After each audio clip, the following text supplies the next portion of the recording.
Welcome to the Deep Dive. Today, we're looking into something called mirror work for self-love and acceptance, specifically what the sources suggest for day 2 of this practice. We've got materials here that lay out a really structured path. Take direct affirmations, some reflective journaling, and even a guided meditation.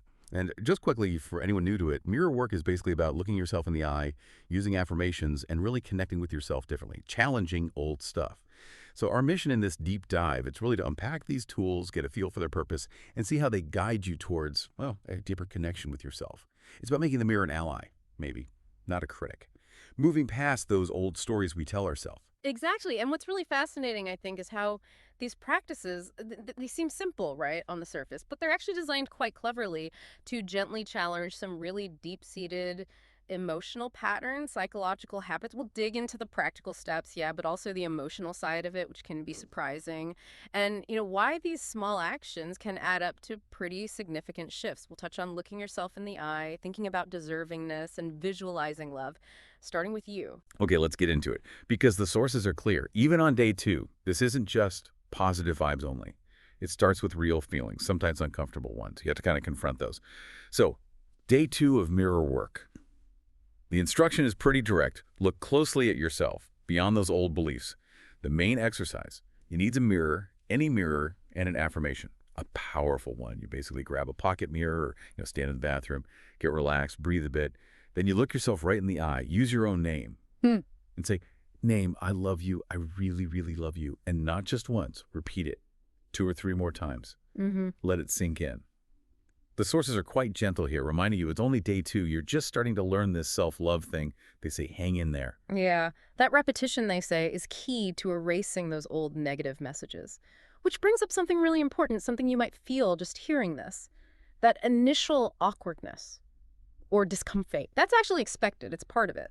The sources normalize feeling strange or stupid. Right. And they reframe it. It's not failure. It's just the starting point. It's maybe years of self-criticism bumping up against this new message. So it's not a judgment on you, just an observation. Whatever you feel, they say, is a very good place to start. It gets easier, apparently. That's what they assure us. And what I found really helpful, knowing how awkward it might feel, is that they anticipate that. They give you an out, almost. If I love you is just too much right now, you can start softer. Like, I am willing to learn to like you. Or even, I'm learning to love you. And this is interesting. They also suggest picturing yourself as a little kid, like kindergarten age. See that inner child and say it to them. Name, I love you. I really, really love you. That adaptation is psychologically very smart. It gets around that resistance we often have. Self-love can feel weird, maybe undeserved. That inner child technique, it's used in therapy sometimes, like internal family systems. Oh, right. Yeah, it helps bypass the adult ego's judgment. It allows for a gentler interaction. You're meeting yourself where you are, nurturing, not forcing. So, okay, you find your entry point, maybe with the inner child thing. Yeah. How often are you supposed to do this? Is it just a morning routine? Because the frequency recommendation, honestly, it made me pause. They suggest doing it when you wake up, sure, but also carry a pocket mirror and repeat the affirmation at least 100 times a day. 100 times. 100 times. It sounds like a lot, doesn't it? It really does. But think about what's likely happening there. It points towards neuroplasticity. Yeah. By repeating it, even if it feels a bit robotic at first, you are literally starting to rewire your brain's pathways. Oh, okay. Strengthening the self-acceptance circuits, weakening the old critical ones. The source says it gets easier once you get into the swing of it. Just every time you pass a mirror, see your reflection. It's like deliberate mental habit building. And those other affirmations, they suggest, I am beautiful, I am amazing, I am easy to love. Same idea. Reinforce that core message of worthiness. Make it the default. Okay, that makes sense. But repeating something like, I love you 100 times, that's got to stir things up emotionally, right? Yes. And the sources do talk about that, about why it can feel so hard sometimes. Yes, and they link that difficulty directly to self-judgment. If you struggle, they say, it's likely because you're judging yourself, repeating old negative tapes. But, and this is crucial, they advise not judging yourself for judging. Don't pile it on. Break the cycle. Exactly. Relax. Commit to saying it anyway.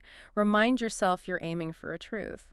We do love ourselves when we are not judging ourselves. So self-love isn't something you create from nothing. It's already there, just buried under criticism. The work is peeling back layers. They even say have a tissue ready. This can be very evocative. Bring up emotions from the deep. Yeah. It's honest about how unkind we might have been to ourselves and realizing that as you start this, well, it can bring up grief. Grief. And how the text frames that grief is important. It's not seen as a problem or a step back. It's viewed as something being released. The advice is, let yourself feel what you feel and accept those feelings, don't judge them. Acceptance again. Right. It underlines that this whole thing is about self-love and self-acceptance.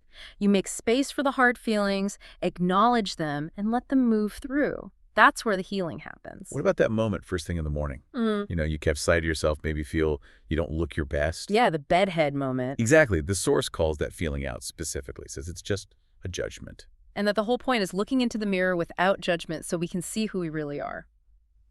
Which really speaks to how deep those societal standards and our own self-criticism run, doesn't it? We're conditioned to critique. Really? That morning moment can feel vulnerable. The source challenges us. Look beyond the surface, the temporary. Connect with your actual self, regardless of appearance right then. It's training the mind to separate appearance from worth. Okay, so there's the mirror work itself and the emotions it brings up. But day 2 isn't just the mirror. There's also a journaling exercise. And this ties into a really big concept, deserving. The sources actually say the power is within you, connecting it to our inner capacity. The guiding idea for the journaling is simple. What we give out, we get back. And it asks you to reflect on 3 specific questions. First, what do you want that you are not getting? Pretty direct. Forces an honest look at unmet needs or desires. Second, when you were growing up, what were the rules about deserving? Did you always have to earn it? Were things taken away if you messed up? That goes deep into childhood programming. And third, do you feel that you deserve to live, to have joy? If not, why not? Wow, that's a core belief question right there. Yeah, and those questions are really designed to excavate those deep beliefs about worthiness, what psychologists might call core schemas or limiting beliefs. As you answer, you're told to notice the emotions that come up, write them down, because often these beliefs aren't truth, they're inherited. Right, from parents, school. Or just someone else's concept or opinion, as the source puts it. Stuff that has maybe nothing to do with who you are now. By bringing those old rules and feelings into awareness, you start separating them from your actual self. It's like cognitive restructuring, challenging old assumptions. And tying it all together, the heart thought for day 2 is just, I am deserving. The source makes the point that often we don't even try to create a good life because deep down we feel we don't deserve it. And that feeling might trace back to childhood. And here's what I find really revolutionary in the material. The assertion that deserving has nothing to do with being good. That is a big statement. It really is. It cuts against so much cultural conditioning where worth is tied to merit or behavior. Instead, the source says the real obstacle isn't whether we've earned good things, but rather our willingness to receive the good in life. Willingness to receive. Yes. It shifts the focus from some external standard of earning it to an internal act of allowing yourself to accept good things, joy, love, abundance, just because. Not because you did something specific, but because it's your inherent right. Removing those internal barriers we put up. Okay, so you do the mirror work, you dig into deservingness with the journal. How does day 2 wrap up? There's a guided meditation provided. It's called A Circle of Love, designed to integrate all this, expand on acceptance and connection. You start by imagining yourself in a very safe place. And in that space, you visualize letting go, releasing burdens and pain and fear, old patterns, addictions, watching them fall away. Then you see yourself with arms wide open and you declare, I'm open and receptive, willing to declare for myself what I want, not what I don't want. Then picturing yourself whole and healthy and at peace, and importantly, filled with love. That visualization, it's not just pretty pictures, it's a psychological tool. Releasing burdens in that safe space creates distance from past pain. Seeing them fall away helps detachment. And declaring you're open and receptive, that's powerful intention setting, preparing the ground, choosing how you want to define your reality. And it doesn't stop there with just the self. From that place of inner peace and self-love, you're guided to expand out, to feel your connection with other people in the world. You imagine the love inside you going from heart to heart, and you trust that as it goes out, it comes back to you, multiplied, sending comfort out, trusting it returns, a reciprocal flow. And then comes this very stark choice presented in the meditation. On this planet, we can be in a circle of hate, or we can be in a circle of love and healing. It explicitly guides you to choose the circle of love, recognizing that fundamentally, we all want the same things.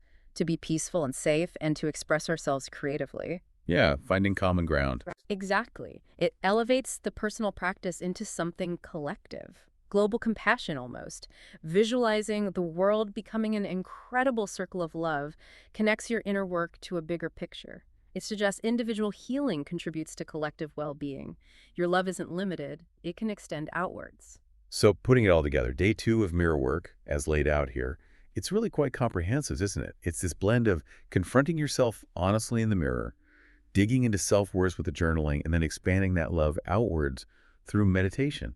It's not just saying the words. It feels like it's about integrating them, transforming your inner world. It really is. And it's such a powerful reminder that self-love isn't, just a vague, fluffy idea. It's an active practice. It involves facing discomfort, releasing judgment both of self and others, and making a conscious choice. A choice to receive good things and to extend compassion. This deep dive really shows how these foundational practices can lead to profound shifts, moving from self-criticism towards acceptance. Yeah, and it's clear even this early on day 2, it's not about shallow positivity, not just papering over cracks.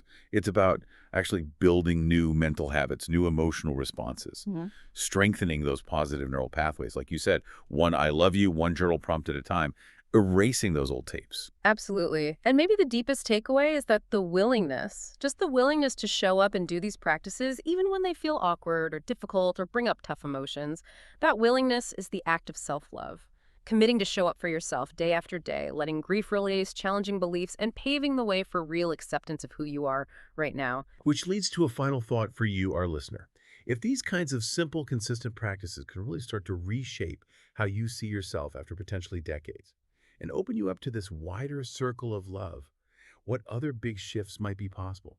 What could happen if you brought that same intentional, consistent work to other areas of your life? What other limiting beliefs might be ready to be challenged? That's it for this deep dive. We really hope exploring this gives you some useful tools, maybe some fresh insights for your own journey.